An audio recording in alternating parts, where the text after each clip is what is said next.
ভারতবর্ষের সঙ্গীত জগতের কিংবদন্তি সঙ্গীত শিল্পী, গীতিকার, সুরকার এবং কবি সলিল চৌধুরীর জন্মশতবার্ষিকীতে আমার শ্রদ্ধাঞ্জলি। তার একটি কবিতা একগুচ্ছ চাবি আমি পাঠ করে শোনাচ্ছি। উত্তরাধিকার সূত্রে পেয়েছি শুধু একগুচ্ছ চাবি, ছোট বড় বেটে নানা রকমের নানা ধরনের চাবি। মা বললেন, যত্ন করে তুলে রেখে দে।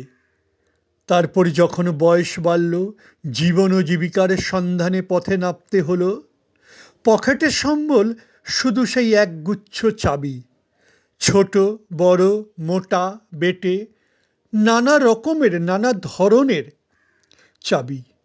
কিন্তু যেখানেই যাই সামনে দেখি প্রকাণ্ড এক দরজা, আর তাতে ঝুলছে প্রকাণ্ড এক তালা।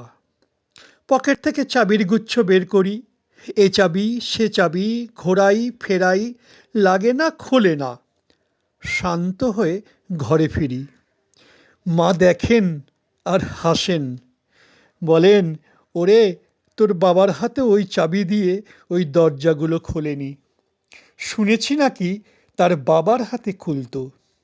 আসল কথা কি জানিস? এসব চাবি হলো সততার, সত্যের, যুক্তি নিষ্ঠার।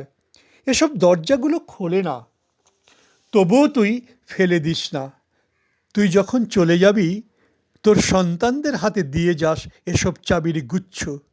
হয়তো তাদের হাতে, হয়তো কেন নিশ্চয়ই তাদের হাতে একদিন ওই সব সততার, সত্যের, যুক্তি নিষ্ঠার চাবি দিয়ে জীবনের বন্ধ দরজাগুলো খুলে যাবে, খুলে যাবেই। নমস্কার।